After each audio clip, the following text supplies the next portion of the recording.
There are hundreds of people at Knightsbridge Station. Marcel and Henry run under their legs and bags. Marcel can hear a noise. "Quick, Henry," he says. "A train's coming." He's right. A train is coming into the station. A sign on the front of it says, Heathrow.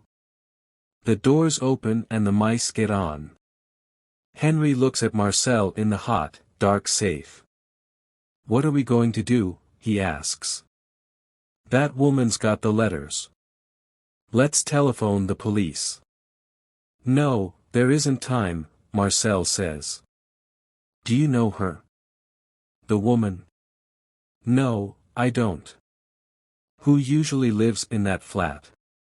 "Two old women, but they're on holiday in Spain." "Oh Marcel, what are we going to do?" Marcel looks into the dark flat. "Come with me," he says.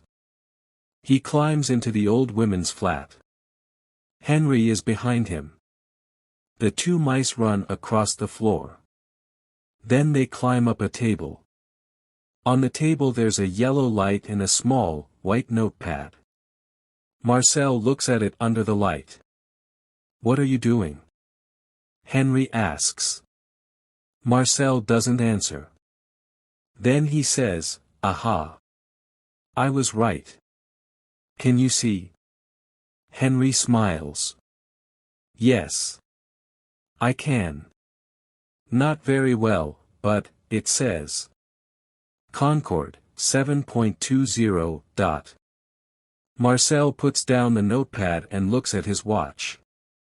It's 6 o'clock. Then he starts to run down the leg of the table.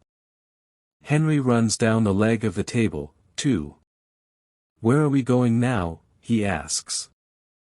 "Heathrow Airport, of course," Marcel says. At 6:05 the two mice are in Old Wilton Street. It's dark and cold. They walk quickly to Knightsbridge Station. There are a lot of fireworks. Bang!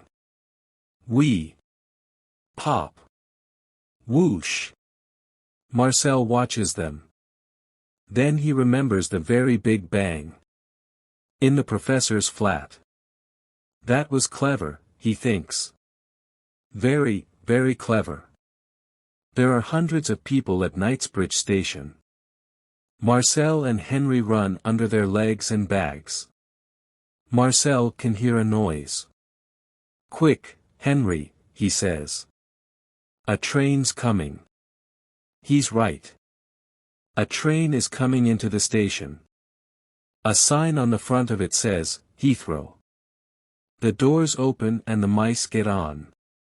There are 15 stations before Heathrow. Every time, the train stops.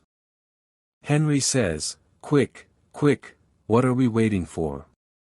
Then the doors close and the train starts again. At Heathrow, the mice get off. Marcel looks left and right. "Where do we go now?" he asks. "I don't know," Henry says. He looks left and right, too. There are a lot of signs. Then suddenly Henry smiles. "Marcel, look. That blue sign says, Concord. Good," Marcel says. He looks at his watch. It's 7:10. "Let's go," he says. The mice start to run again. "Marcel," Henry says, "what are we going to do?" "Okay, we find the woman, but then what do we do? How do we get the letters back?" Marcel smiles. "Wait and see," he says. They come to a door. It says, Concord, but it's closed. Henry and Marcel stop in front of it. "Oh no," says Henry. But then two men with big bags open the door and go in. The mice go in, too. "Good," Marcel says. He looks at the people in the room. "Now, can you see her?" "No, I can't," Henry says. Marcel smiles. I can, he says. Where? There. In front of us. Henry looks. Marcel is right. The American woman is sitting on a chair and listening to her Walkman. She's reading a newspaper, too. Her bag is on the floor. Okay, let's go, Marcel says. He takes a small knife from his coat. Walk behind me, Henry, but be very, very quiet. He starts to walk across the room. Henry walks behind his friend. Marcel's a detective, he thinks. It's going to be okay. He knows his job. He does this every day. Yes, it's going to be okay. Marcel stops in front of the American woman's bag. He looks at Henry. "SSH," he says.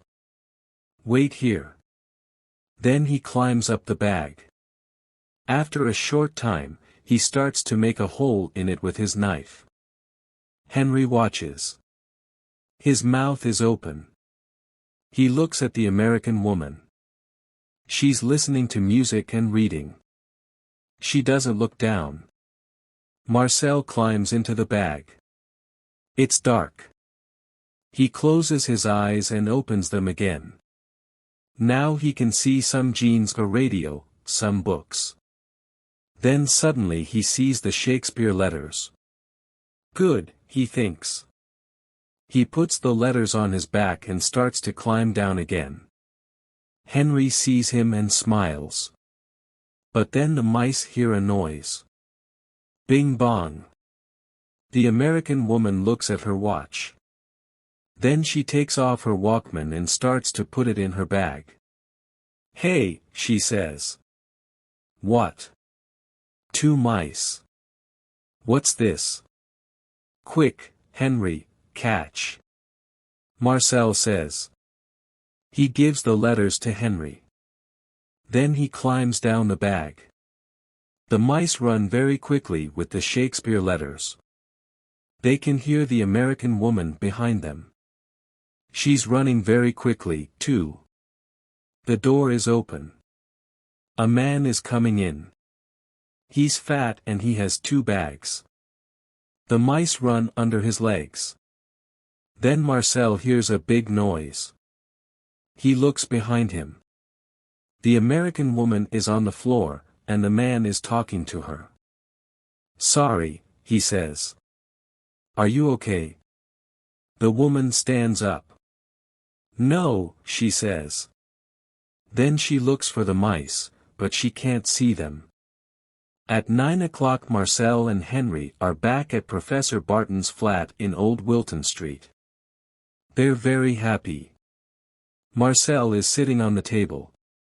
The Shakespeare letters are in front of him. He's reading them. Henry is standing at the window. He's watching the fireworks. Suddenly he sees a man in a brown coat.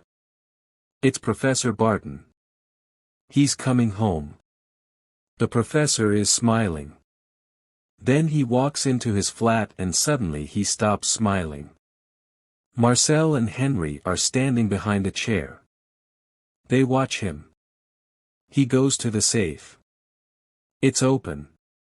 He looks in it and says, "Oh no." Then he sees the Shakespeare letters on the table. But he puts one hand on his head. I don't understand. He looks at the safe. Then he looks at the letters, and then he looks at the safe again. Why are the letters here, he says. When? How? I don't understand. In the morning, Henry and Marcel go to the British Museum. It's a cold day, and it's raining. In the museum, there are a lot of journalists and TV people. They're waiting for Professor Barton. He arrives at 10 o'clock. Good morning, he says to them. He starts to talk about the Shakespeare letters. Then he gives the letters to a man from the museum. Thank you very much, Professor, the man says. Henry and Marcel are standing at the back of the room. Henry smiles at his French friend. "And thank you, Marcel," he says. The end. Hope you have enjoyed the reading.